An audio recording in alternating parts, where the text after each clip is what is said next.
رکو نمبر 18 کا آغاز ہوتا ہے۔ اللہ رب العزت ارشاد فرماتے ہیں ان المنافقین یخادعون، بے شک منافق اللہ سے چال بازیاں کر رہی ہیں، دھوکہ دے رہی ہیں۔ وَهُوَ خَادِعُهُمْ، اور وہ انہیں اس چال بازی کا بدلہ دینے والا ہے۔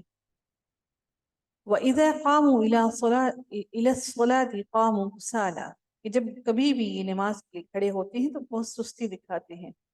اللہ تعالیٰ نے اسی لیے فجر اور عشاء کی نماز کو فرض کیا اور اس کے لیے کہا گیا کہ جو انسان ان دونوں نمازوں میں سستی کرتا ہے وہ منافق ہے، کیونکہ منافق انسان جب دن کے اندر سب لوگوں کو دکھانے کے لیے ظہر، عصر اور مغرب کی نمازیں پڑھنا آسان ہوتی ہیں اس کے لیے، اور فجر کے وقت نیند سے بیدار ہونا ہوتا ہے، بستر سے نکلنا ہوتا ہے، اور عشاء کے وقت سارے دن کا تھکا ہارا عشاء کی نماز نہیں پڑھ پاتا کیونکہ کوئی دیکھ بھی نہیں رہا نا، تو عشاء کو قضا کرنا آسان لگتا ہے۔ تو یہ وہ لوگ جو منافق ہیں، وہ جب بھی نماز کے لیے کھڑے ہوتے ہیں تو اس میں سستی دکھاتے ہیں۔ کہ منافقوں کی ہی بار بار بات کی جا رہی ہے۔ یراؤون الناس ولا یذکرون اللہ الا قلیلا، اللہ تعالیٰ ارشاد فرماتے ہیں اور جب نماز کو کھڑے ہوتے ہیں تو بڑی کاہلی کے ساتھ کی حالت میں کھڑے ہوتے ہیں، صرف لوگوں کو دکھانے کے لیے۔ یراؤون الناس، صرف لوگوں کو دکھانے کے لیے، ولا یذکرون اللہ، اور یاد الہی کو یعنی کہ اللہ تعالیٰ کو جو پکارتے ہیں وہ صرف لوگوں کو دکھانے کے لیے کرتے ہیں، لیکن وہ اللہ کو یاد کرنے کے لیے نہیں کرتے۔ بہت کم پکارتے ہیں اللہ کو، لیکن وہ بھی جو پکارتے ہیں وہ بھی لوگوں کو دکھانے کے لیے پکارتے ہیں، دل سے اللہ کو نہیں پکارتے۔ مذبذبین بین ذالک، ان کے دل ایک مذبذب ہیں، ایک ایسی درمیان میں اٹکے ہوئے ہیں، نہ وہ دنیا کو چھوڑ پا رہی ہیں، نہ وہ آخرت کو لے پا رہی ہیں، نہ لا الہ ہؤلاء، نہ وہ مسلمانوں کے ساتھ چل پڑے ہیں، نہ وہ مسلمانوں کے ساتھ جا پا رہی ہیں، اور نہ ہی وہ کافروں کے راستے پر چل سک رہی ہیں۔ نبی کریم صلی اللہ علیہ وآلہ وسلم نے فرمایا منافق کے بارے میں کہ منافق کی نماز کیسی ہے، کہ منافق کہ انہوں نے فرمایا، نبی کریم صلی اللہ علیہ وسلم نے فرمایا کہ یہ منافق کی نماز ہے، یہ منافق کی نماز ہے، یہ منافق کی نماز ہے۔ کیا منافق کی نماز ہے؟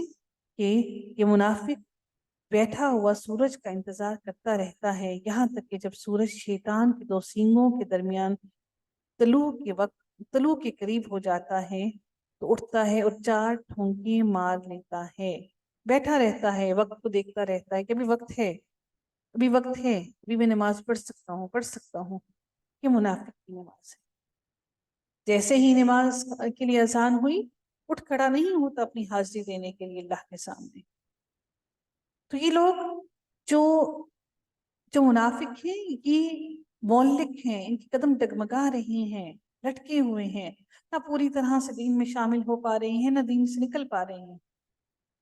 تو اللہ تعالیٰ ان کے لیے ارشاد فرماتے ہیں وَمَن يُضْلِلِ اللَّهُ فَلَن تَجِدَ لَهُ سَبِيلًا، تو اللہ رب العزت ارشاد فرماتے ہیں جسے اللہ تعالیٰ گمراہی میں ڈال دے اس کے لیے کوئی راہ وہ نہ پائے، اس کو کوئی اس رستے پر واپس اللہ کے رستے پر نہیں لا سکے گا۔ اگر اللہ نے بھٹکا دیا تو کون اس کو اپنے رستے پر واپس لا سکے گا۔ نبی کریم صلی اللہ علیہ وسلم نے صحیح مسلم کی حدیث ارشاد ہوتی ہے کہ نبی کریم صلی اللہ علیہ وسلم نے فرمایا کہ منافق کی مثال اس بکری کی طرح ہے جو ریوڑوں کے درمیان بڑی تذبذب پھرتی ہے ایک بکرے کی تلاش میں، تاکہ وہ ان 2 ریوڑوں کے درمیان گھوم رہی ہے، ایک ریوڑ میں بھی بکرے کو تلاش کر رہی ہے، دوسرے ریوڑ میں بھی بکرے کو تلاش کر رہی ہے، ایک اپنی راحت پانے کے لیے۔ ایک مومن کی ایک منافق کی مثال بھی نبی صلی اللہ علیہ وسلم فرماتے ہیں کہ ایسی ہی بکری کے مانند ہے۔ اللہ تعالیٰ کی آیت میں ارشاد فرماتے ہیں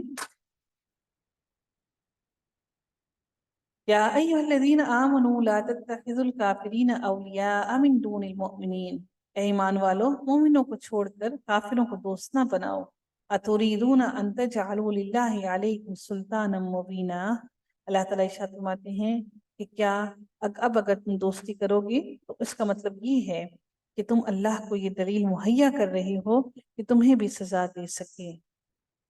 اب تم چاہتے ہو کہ اللہ تعالیٰ اگر تم ایسا کرو کہ کافروں کو دوست بناؤ گے تو تم چاہتے ہو تم ایسی دلیل اور اللہ کے لیے کھول دو گے آرام سے واضح دلیل کہ اللہ تعالیٰ تمہیں بھی تم پر بھی وہی سزا مسلط کرے جو کافروں پر اور منافقین پر کرے گا.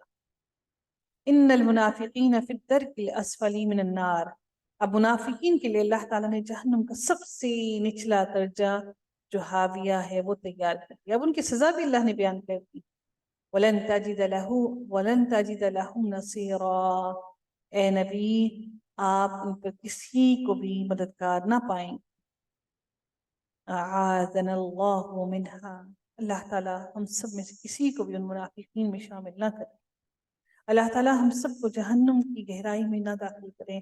اللہ تعالیٰ ہم سب کو جہنم کی آگ سے اس کی شعلوں سے اس کے دردناک عذاب سے محفوظ رکھے.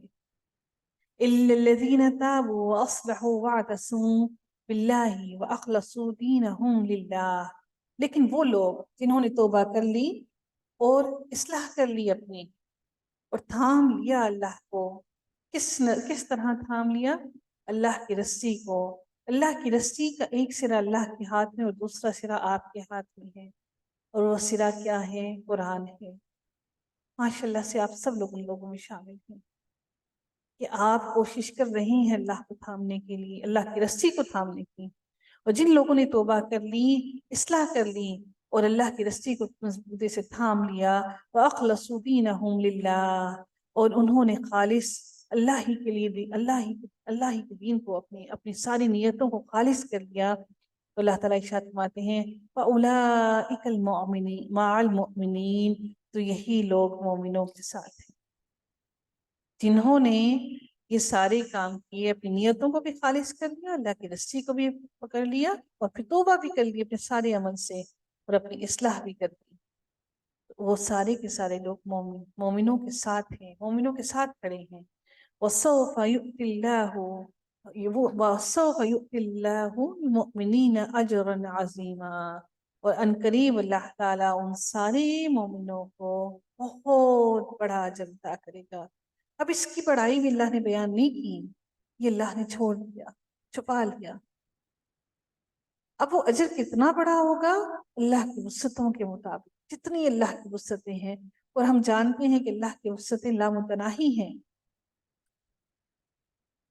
اللہ تعالیٰ ہم سب کو وہ اجر عظیم عطا کرے اور اللہ تعالیٰ ہم سب کو مومنین کے ساتھ شامل کرے. ما يفعل اللہ بعذابکم ان شکرتم. اللہ تعالیٰ تمہیں سزا دے کر کیا کرے گا؟ اللہ کیا کرے گا تمہیں عذاب دے کر، سزا دے کر؟ ان شکرتم وآمنتم، اگر تم ایمان لے آؤ اور تم شکر کرنے لگ پڑو تو پھر اللہ تمہیں کیوں سزا دے؟ وَكَانَ اللَّهُ شَاكِرًا عَلِيمًا. اللہ تعالیٰ تو بڑا ہی قدردان ہے، تو تمہاری ہر عمل کا قدر کرنے والا ہے، تمہاری ہر ایک لفظ کی قدر کرنے والا ہے. جو تم نے لفظ بول دیا اللہ کے لیے، الحمدللہ کہہ دیا، اللہ تو اس کی بھی قدر کرنے والا ہے اور وہ تمہارے ہر عمل سے بخوبی واقف ہے. تم یہ مت سمجھنا کہ تمہارا یہاں پر قرآن کے لیے بیٹھنا، اپنا قرآن کے لیے وقت نکالنا، اللہ اس کی قدر نہیں کرے گا. ایسا ہرگز مت سوچنا. اللہ تعالیٰ تمہیں ایسی آسانیاں اور ایسی جگہ سے آسانیاں عطا کرے گا جہاں پر تمہارا گمان بھی نہ جائے. کیونکہ اللہ تعالیٰ خود فرماتا ہے کہ اگر تو تم نے یہ سب کچھ کر لیا، تم مومنین کے ساتھ کھڑے ہو گئے، تو اللہ تمہیں عذاب دے کر کیا کرے گا؟ اس کو کیا ضرورت ہے تمہیں عذاب دینے کی؟ وہ تو تمہارا قدردان ہے. کیا آپ کا اور میرا کوئی قدردان ہو سکتا ہے اس سے بڑھ کر؟